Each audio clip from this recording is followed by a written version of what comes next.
And there we go. Tanner, everybody.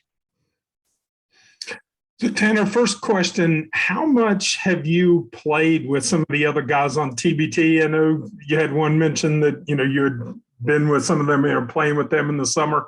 How much experience time have you had playing with them, going up against them over the years?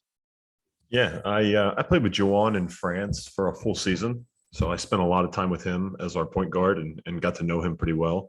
We were the only two Americans on the team. So that was we had that connection. So we got pretty close there. I also I played with a couple other guys who won't be on the team, Tariq and Javon both. I played with them in Memphis. But then just in the summers, I've spent a ton of time with Kevin and with John and those guys. I mean, I do everything I can to go up against Kevin as often as I can because he's so talented that it's good practice for me, and I get the opportunity to test myself a little bit and get better. So as often as I can, I'm in the gym with them. They're kind of my connection up here. They're how I get in and how I get my work in the summer. So I do as much as I can to be around them. And following up with that, your progression as a rebounder. I mean, starting out as a walk-on, obviously, I think you were listed as like 6'6" or 6'7" as a freshman, obviously grew some, filled out some. What have been the keys for you to progress into the rebounder you've become today? So I started lifting weights really heavily in college. That was kind of how I became a good player. It was something that it kind of gave me confidence. I was able to go into every game feeling like I was stronger than the guys I was going against. And so I wasn't really the most athletic, but I'm tall. I'm got long arms. And then I became really good at getting in position with my size. And that kind of translated over in my first few years as a professional. I continued playing the 5. So I was a 5 in college. And then I continued as a 5'4" kind of in my first couple of years. And so I did really well rebounding my first couple seasons. And then I kind of realized that if I wanted to play at the higher levels, I had to move to the 4. I wasn't tall enough. So at 6'7", 6'8", I'm really 6'7.5" probably. It's tough to be a 5-man at that size. So I had to, develop a shot. And when you're outside, you're not around the rebounds quite as much. So my numbers went down a bit, but I still take a lot of pride in crashing the boards and being physical on that side of the ball. People are using the hands up thing, so I'm going to go with Ryan next because they're being very polite with the hand emojis, and I'm not used to this level of organization. Oh, Greg's done it too now. Okay. We do it for you, Dave. So Tanner, I mean, you're the West Virginia kid that didn't play for WVU. So if you can just kind of describe to us what it means for you to be a West Virginia native who gets to play with a lot of these WVU alums who I'm sure, as a kid, you either kind of grew up watching them or like you said, you've played alongside of a couple of them. So what is this experience? What does this opportunity mean to you? Yeah, it's gotten to the point now where it's kind of commonplace that I see these guys around, but growing up, I mean, I watched Kevin play. I watched Deshaun play. I watched that generation, and we were fans. We idolized these guys. It was like the next level. They were the professionals. I mean, you guys know in West Virginia, we don't have professional teams really anywhere close. So those are our professionals. We see these guys as really special individual athletes in every sport, especially basketball for me specifically. So whenever I first got the opportunities, it's kind of hard for me to see myself as their equal. But over the years, it's been my goal to just keep that confidence and consider myself as at that same level. And so just to play on the same team as them, knowing how I grew up and everybody around me, like I said, idolize these guys. It's really special for me. And it means a lot that they invited me on and that I'm able to hopefully contribute. So I think Sam's next, waiting patiently with his hand up. Thanks, Dave. Tanner, like pretty much everybody on the team, you have an extensive career overseas. That's a big change from West Virginia Wesleyan and Buchanan Upshur. how has that changed your game, and what's that experience like? Yeah. Whenever I'm playing around with guys that I've known for a long time, I play a very different style. I just have fun playing basketball. So a lot of guys that know me probably don't see the way that I have to play to be a professional. They don't get to see that side of my game. So when I have to like get into that mode when I go back overseas of like a real commitment to my strengths and playing my style of basketball. So coming up from it, it started in college. I knew my strengths and I played to them. And so as I have developed over the last few years, becoming more of a shooter, becoming more of an all around player as opposed to just a big man. It's been really important for me to keep that confidence. And that's why I get in the gym with those guys, because, they're super confident in what they do and they deserve to be, but being able to hold myself up to that standard is the way that I've been able to have some success. We got Mr. Greg Carey there. Yeah, Tanner, I was just curious, can you kind of take us through your history in the TBT? If I'm not mistaken, you were around for some of the like preseason events last year, but you were on another team. Is that right? Yeah, I've actually I've never played in any official TBT events, but I did play in the exhibition game in Wheeling last year. So we had a team. We were meant to be in with a team from the Mountain East Conference. So I'm sure you guys know, being around this area, the Mountain East has had some really high level players come out the last 5-6 seasons. And so we had a group of guys who were all professionals who could have come together and probably put a good team in. But a couple fizzled out. And so that just like Jamel ended up playing with you guys, with us now. And so we didn't quite have the team we wanted going into that game last year, but it was really good to the guys that I did know that were on the team, on our team, and when we played against WVU's guys. It was nice to get back and have an experience playing with them again. And we held our own. Of course, we ended up losing, but throughout three quarters or so, it was a competitive game. I think we shocked them a little bit, so that was good. Kevin.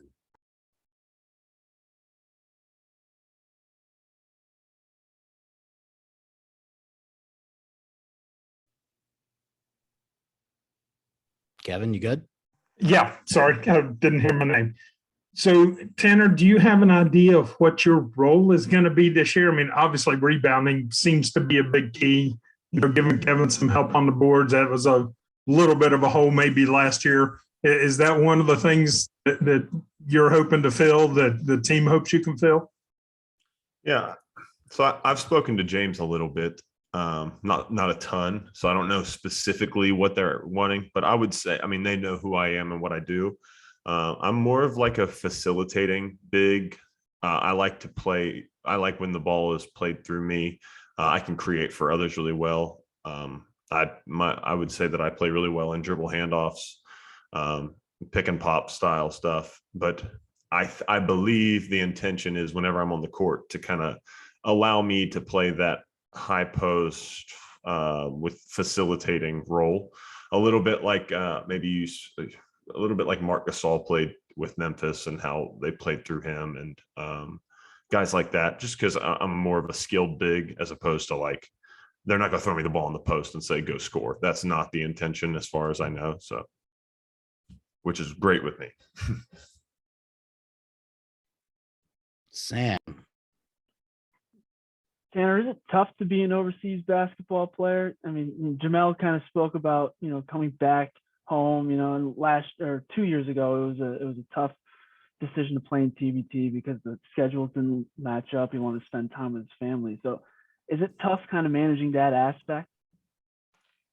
Definitely. The schedule kind of just worked out this year, which was nice. My wife and I travel everywhere together. So the family that we don't see is our parents and my sister and her siblings. But, throughout the summer, we're able to spend a lot of time with them, and FaceTime makes it super easy to connect while we're over there. So Because guys like Jamel, he goes over by himself and he leaves his family back. It's a much more difficult transition, I'm sure, and he wants to spend as much time as possible, understandably so.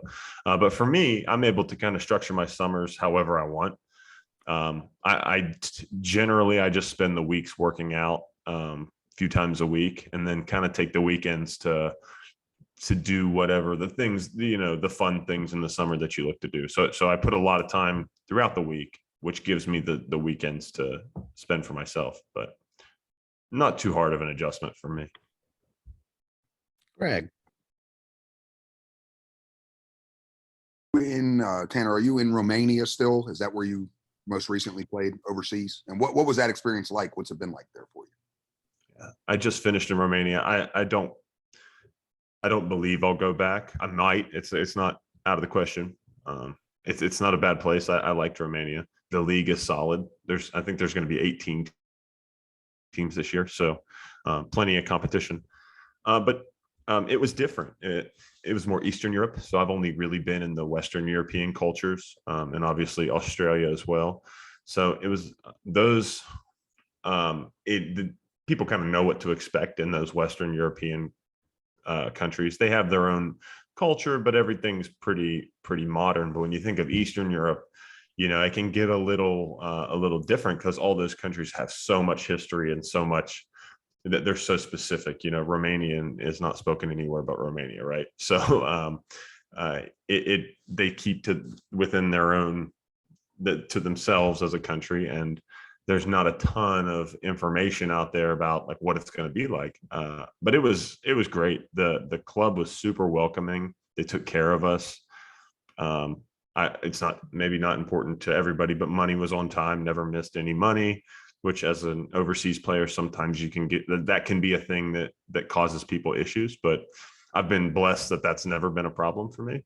And our management was great. Teammates were good. Romanian guys were really nice to be around. There was no issues on the court or off. So I liked it there. No problems. Ryan? Yeah, Tanner, I was just wondering, kind of just your thoughts on the Elam ending style of play and how you kind of maybe personally, then as a team or a unit, kind of get in the mindset of, once that number it's reached or kind of set, you got to get to that number, kind of before the other team does. But just what's your thoughts on that? So I've never experienced it of course, when you play pickup, you kind of play that where it's like you're trying to get to a number. There's really not a time limit, but I watched the games last year, and what I notice is the game kind of shifts once that time or once that the 4 minutes or whatever it is shuts off and you're playing the Elam ending. Things kind of get a little out of control. The game is not quite as structured. It's more just like guys think, oh, we got to score. And I would say that we should be very intentional about just continuing to do the things that, like if we have a lead, continuing to do the things that got us the lead. Don't change the style just because of what's happening. A lot of teams end up going one-on-one a lot. Guys try to be the hero. Just from what I saw, I've never experienced it, like I said, but to me, that would be a mistake. If we are going to have success as a team, it's going to be as a team. You see the roster, you see the guys who have been announced, and so none of us are going to be the star player. I think we're going to work really well together, and that's intentional. I don't think that when they structured the team, that was the point. And if all of us can commit to winning, especially at that end of the game scenario, I think we'll be really tough to beat because we have so many guys who can fill the roles to win games. So, Sam, I think you're next. you're muted, Sam. Thanks, Tanner. Sorry No about worries. that. No worries. You mentioned something that kind of piqued my curiosity and something I've always wondered about. We hear about NBA All-Stars getting courted with like big steak dinners whenever they're a free agent or whatnot. But you just mentioned, you don't know if you're going to go back to Romania or not. Obviously, the season just ended. So what's that off season like when you're, this in between teams? Are you getting calls or are you just kind of sitting around waiting for a call? What's that like? So at my level, I'm kind of in that upper middle tier. I even call it middle tier level right now. So I was up. I played in Porto a couple years ago and actually broke my leg. I'm not sure if that's been talked about, but so I broke my leg and was out for like 13 months, and then came back for not this last season, but the season before for like half a season, and I wasn't 100%. So I wasn't able to really show I wasn't able to get back to my true self. So that's why, nothing wrong with Romania, right? But I was at a level that was a bit higher and kind of had to take a step down. Not a huge step, still high level basketball, but at that peak of my career, I had a lot more choice, like option in where I was going. There were calls that I got to make decisions. Whereas this last year, it wasn't quite the same. It was more like narrowing down a few choices for the best one. But this year, I hope, especially if I can have a good showing here in the TBT, that I'll have a lot more options. And what it is we all have agents. Almost all of us have agents. The agent has connections with teams overseas. Those teams will see if they like your style at first. Like, I would say they first look at numbers, and then if your numbers are good enough for them, they'll check out your film. And then if that works out, they'll give you a call and you'll talk to them. So that usually happens late July. Some guys sign way earlier, but for me, that's typically the time frame. Kevin. Okay, you got my interest with the fact that your wife travels with you. How long have you been married, and how did you either break that to her or ask her, hey, do you want to go with me? How did all that play out? Yeah. So that was like kind of a deal breaker for us about playing, because my first contract was more just like an adventure. I wasn't supposed to be a professional basketball player. I was good in college my last year, but that was never a part of the plan. So with a couple months left, I got somebody had reached out to me from Australia, and I told Abby, I was like, hey, this is possible if you want to go, like, we could do this. And basically we came to the agreement that we weren't going to do this kind of thing unless we were married, because I'll say one thing about being overseas in different countries and playing for these teams. If you have a girlfriend, and it's different than if you have a wife. When they see that you're married, they treat them with much more respect. They're not disrespectful, but they treat them as your partner, and like you are one package deal. So they pay for flights, they pay for housing, they take care of her just like they would me. Whereas I see guys with girlfriends who don't have that same experience. So we ended up getting married. We got engaged about a month before graduation, got married the day of my graduation, and then left the next week when she graduated from WVU. So it was a really fast-paced ordeal. We got it done, though, in my backyard, and I guess that's history. Anything for those free flights, right, Tanner? That's right. I'm not paying for her. Ryan? Sorry, I got myself unmuted there. So I guess maybe to segue a little bit, I'm sure your wife and you as well have crossed some things off your all's bucket list by traveling internationally. As a West Virginia kid who grew up playing basketball in West Virginia, it is or was playing in the Charleston Civic Center, the Charleston Coliseum. Is that kind of a bucket list type item for you? Have you played in the Charleston Coliseum before? And if not, I mean, is that kind of a bucket list thing for you, given your history with WVU high school basketball? So I did. I played in the MEC tournament down there one time, and so I've played there. I've been around there, and so of course I'm excited about playing there, especially in front of the WVU fans. That's the big bucket list thing. And I say bucket list. It was never on my list because I never thought it was a possibility. But I've watched games. I've watched the fans and how they interact with the players, and the commitment that they have to WVU sports is obviously amazing. And so I'm really excited to hopefully just feel a little bit of that love and be able to kind of reciprocate that back to them and let them feel that I'm putting out the effort for something they care so deeply about. Sam, you have your hand up, I think. Yeah. So Tanner, do you bring the trombone to Europe, or do you leave that in the States? That's actually in my closet at my parents' house. I don't play very much anymore. And my college professor would be sad to hear that. I mostly just play guitar now. It's super easy. An electric guitar is like $100 typically. So I can just grab one anywhere I go and then give it or sell it to a teammate whenever I leave. And it's not super loud because I don't plug it in. So it's just, it's easy for me to, if I'm get a little itch to play some music, I can just grab it and it's something to do. And for a while when I was injured, I was playing like 5 hours a day. I was like fully committed to getting good again. And then once I started playing, it just kind of fell off to the side. But Yeah, if he's ever on the bench, he's going to grab his instrument and go play with the alumni band. that's what I thought I'd do. Just come in. If I'm not playing, just grab the horn. That was Sam, my did you have? follow-up question. Yeah, there you go.